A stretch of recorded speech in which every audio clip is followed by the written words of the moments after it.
Children's Hospital tonight. And Tanya, they claim that the boy was shot multiple times while he was running from officers.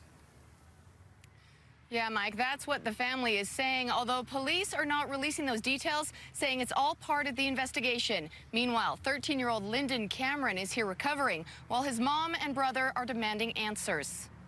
I just want to know why they would do such a thing. Like, why? Why didn't you do anything else? Anything else? He's smaller than you. Like, you think a policeman couldn't tackle you? Golda Barton, extremely emotional and upset today, 3 days after her 13-year-old son was shot by police. Linden's brother feels the same. He said he can't feel any feeling in his left hand. And, you know, he from my understanding, got shot in both feet. And so now we'll never be able to, you know, do the things we used to do, like longboard and play video games together.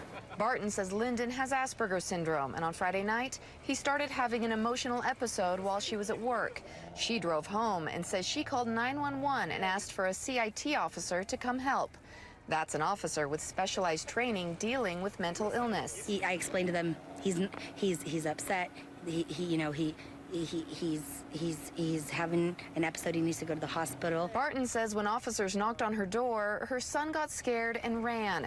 She didn't see what happened next, but says she heard it. I heard the guns and then the yelling and then the guns, and then I sat there in my car for about, felt like a long time, and I was waiting for someone to walk over to me, you know, because I didn't know what just happened, and I was like, okay, like they just unloaded a whole clip in my son, and probably he's dead because he's so small. Because the case is still under investigation, Salt Lake City Police will not say how many rounds were fired or how many times the boy was hit. They are also not saying whether or not he was carrying a weapon, although they say the initial call for help indicated that Linden was threatening others with a weapon. Barton says he wasn't. Was Linden being violent to police officers? No, not at all. He was scared. He was running.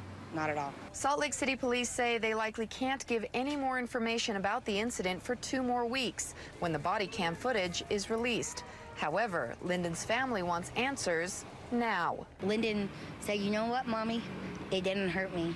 I didn't feel it. I'm a Superman.